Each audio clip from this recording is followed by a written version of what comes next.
बिस्मिल्लाहिर्रहमानिर्रहीम। अस्सलाम वालेकुम। अली बिन सुफियान को मालूम था कि ये सलीबी बेशक जासूस हैं, लेकिन इन्हें यहाँ उमरा में से कोई न कोई पनाह में ले लेगा। चुनांचे उसने सलीबी को खुश अखलाक़ी का झांसा देकर फांस लिया और उसके साथ खीमागाह तक चला गया। वो सोचता रहा कि अब उसे क्या कार्रवाई करनी चाहिए। सलीबी ने उस पर यह करम किया कि उसे अपने खीमों से दूर खड़ा कर गया। अली बिन सुफियान ने फ़ौरन अपने 2-3 आदमियों को जगा लिया और निहायत उजलत से उन्हें बताया कि उन्हें क्या करना है। हिदायत देकर वो ख़ुद सलीबियों के खीमों तक गया। वो सब लड़कियों समेत एक खीमे में जमा हो गए थे। अली बिन सुफियान ने दबे पाँव करीब जाकर उनकी बातें सुनी। वो सिर्फ ये जान सका कि सलीबी जासूसों को उसका मिशन मालूम हो गया है, लेकिन ये मालूम ना हो सका कि ये राज फाश किस तरह हुआ है। इतनी देर में उसके बहुत से आदमी उसकी दी हुई हिदायत के मुताबिक बर्छियों से मुसल्ले होकर ऊँटों की ओट में जाकर बैठ चुके थे। सलीबियों को वहीं आना था। वो जो ही वहाँ पहुँचे, अली बिन सुफियान भी आ गया और सबको घेर कर पकड़ लिया गया। दोस्तों, अली बिन सुफियान ने उन्हें कहा, तुम्हारी जासूसी बहुत कमज़ोर है, तुम्हें अभी बहुत तरबियत की ज़रूरत है। क्या जासूस इस तरह सुनसान गलियों में फिरा करते हैं? और क्या जासूस किसी अजनबी को पहचाने बगैर बात किया करते हैं? ये फ़न मुझसे सीखो। अगर आप ये फ़न अपने आदमियों को सिखा दें तो ज़्यादा बेहतर होगा। एक सलीबी ने कहा, क्या आप हमारी इस महारत की तारीफ़ नहीं करेंगे कि हमने आपके एक आदमी से आपकी असलियत मालूम कर ली है। ये तो किस्मत का खेल है, आप जीत गए, हम हार गए। अगर हमारा कायद मारा न जाता तो हम यूँ भटक न जाते। मुझे वो आदमी बताओगे जिसने राज फाश किया है? अली बिन सुफियान ने पूछा। उस खीमे में सोया हुआ है, लड़की ने एक खीमे की तरफ इशारा करके जवाब दिया।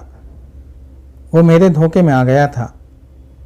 ये बातें अब काहिरा में चलकर होंगी, अली बिन सुफियान ने कहा। सुबह तुलू हुई तो लोगों ने देखा कि ताजिरों का काफिला जा रहा था। ऊँटों पर जहाँ तिजारती सामान लदा हुआ था, वहाँ खीमे भी लदे हुए थे। अली बिन सुफियान और उसके 100 आदमियों के सिवा किसी को इल्म न था कि लिपटे हुए खीमों में 4 लड़कियां और 4 आदमी लिपटे हुए हैं।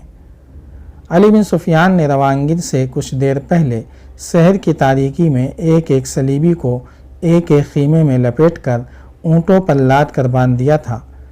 उसे कोई फिक्र नहीं थी कि वो दम घुटने से मर जाएंगे या जिंदा रहेंगे। काफिला दमिश्क से निकल गया और जब शहर इतनी दूर पीछे रह गया कि नज़र भी नहीं आता था, उसने सलीबियों को खीमों से निकाला। सब जिंदा थे। लड़कियों को ऊँटों पर और मर्दों को घोड़ों पर सवार कर लिया गया। सलीबियों ने रिहाई के लिए वो तमाम ज़रो जवाहिरात और सोने के टुकड़े पेश किए जो वो खलीफा और उमरा के लिए लाए थे। अली बिन सुफियान ने कहा, यह सारी दौलत तो मेरे साथ ही जा रही है। उस वक्त रेमान नाम का एक सलीबी त्रिपोली का हुक्मरान था। ये वही इलाक़ा है जो आज लबनान कहलाता है। दूसरे सलीबी हुक्मरान यरूशलम और गिल्दो नवाह में थे। नूरुद्दीन ज़ंगी की वफ़ात पर वो सब बहुत खुश थे। वो एक कॉन्फ्रेंस कर चुके थे। उन्होंने अपने मंसूबों पर नज़र सानी कर ली थी। इसके मुताबिक फ़िरंगियों का एक कमांडर सीरज अपनी फ़ौज हलब तक ले गया। हलब का अमीर शमसुद्दीन था। सीरज ने उसे पैगाम भेजा कि वह हलब उसके हवाले कर दे या सुलहनामे पर दस्तखत करके तावान अदा करे। शमसुद्दीन ने इस डर से सलीबियों के आगे हथियार डाल दिए कि दमिश्क और मूसल के उमरा उसे जंग में उलझा हुआ देखकर उसकी ममलिकत पर कब्ज़ा कर लेंगे। इस एक ही कामयाबी से सलीबी दिलेर हो गए। वो जान गए कि ये मुसलमान उमरा एक दूसरे की मदद करने के बजाय एक दूसरे के दुश्मन हैं। चुनांचे उन्होंने जंग के बगैर ही मुसलमानों को तहत करने का मंसूबा बना लिया था। उन्हें ख़तरा सिर्फ सुल्तान सलाहुद्दीन अय्यूबी से था। वो सुल्तान अय्यूबी के किरदार से आगाह थे। उन्हें डर ये था कि सुल्तान अय्यूबी दमिश्क या इन इलाक़ों में कहीं भी आ गया तो वो तमाम उमरा को मुत्तहिद कर लेगा। चुनांचे वो उमरा को बहुत जल्दी अपने इत्तेहादी बना लेने की कोशिश कर रहे थे। रेमान ने खलीफा अल-मलिकुस सालेह को एक एलची के ज़रिए तहाइफ के साथ ये पेशकश भी भेज दी थी कि वो उसे ज़रूरत के वक्त फ़ौजी मदद देगा। اسلام کی بقا اور آبرو کچے دھاگے سے لٹک رہی تھی۔ اس کا دار و مدار سلطان صلاح الدین ایوبی کے اقدام پر تھا۔ ایک ساتھ جو گزر جاتی تھی اسلام کو تباہی کے قریب لے جاتی تھی۔ سلطان ایوبی قاہرہ میں علی بن سفیان کا انتظار کر رہا تھا۔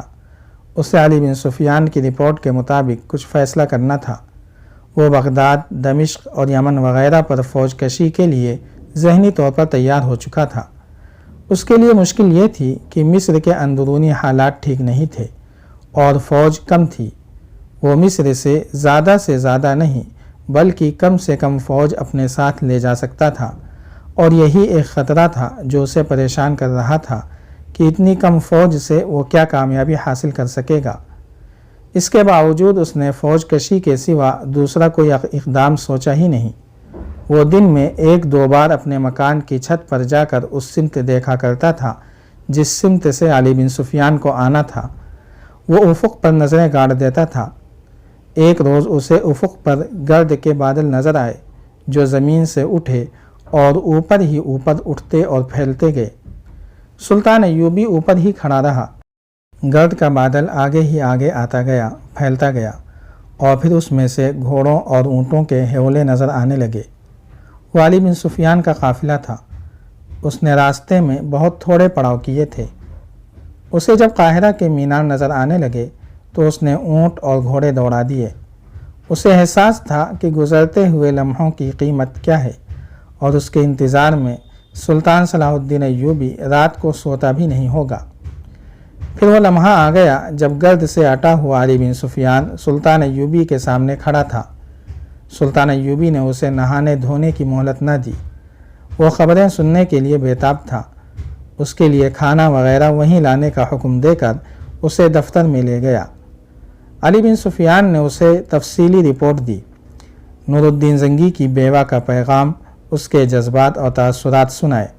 سالار توفیق جواد سے جو بات چیت ہوئی تھی وہ سنائی، اور آخر میں بتایا کہ وہ دمشق سے ایک تحفہ لایا ہے۔ یہ تحفہ 4 صلیبی جاسوس مرد اور 4 لڑکیاں تھیں۔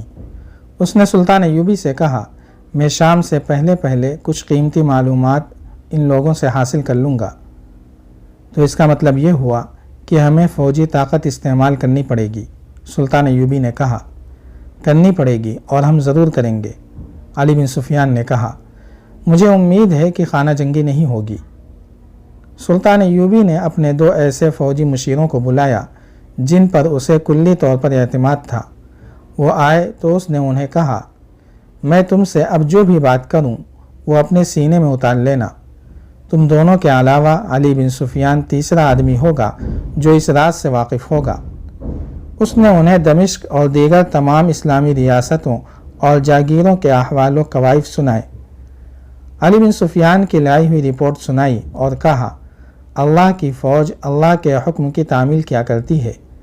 امیر اور خلیفہ کی اطاعت ہم پر فرض ہے، لیکن امیر اور خلیفہ ہی اللہ کے عظیم مذہب اور اس کے رسول صلی اللہ علیہ وسلم کی ناموس کے دشمن ہو جائیں تو اللہ کے سپاہی پر فرض عائد ہوتا ہے کہ وہ اللہ اور اس کے رسول صلی اللہ علیہ وسلم اور امت رسول کی ناموس کو بچائیں، اور میرا وجود ملک و ملت کے لیے خطرے اور بدنامی کا باعث بنے تو تمہارا فرض ہے کہ میرا سر میرے دھڑ سے جدا کر دو، یا مجھے بیڑیاں پہنا کر قید خانے میں پھینک دو اور ملک میں احکام خداوندی نافذ کرو۔ آج یہی فرض ہم پر عائد ہو گیا ہے۔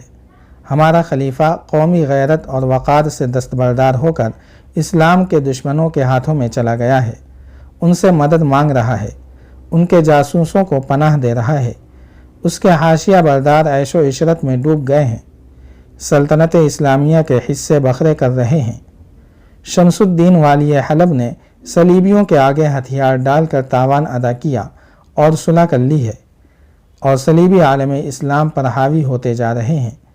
تو کیا ہمارے لیے یہ ضروری نہیں ہو گیا کہ ہم فوجی طاقت سے خلیفہ کو اس مقدس گدی سے اٹھائیں اور اسلام کی آبرو بچائیں؟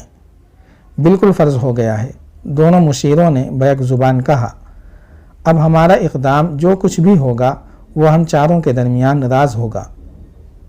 جاری ہے۔ اگر آپ کو یہ قسط وار سلسلہ پسند آ رہا ہے تو لائک، شیئر اور کمنٹ کے ذریعے ہماری حوصلہ افزائی کریں۔ جزاک اللہ خیرا۔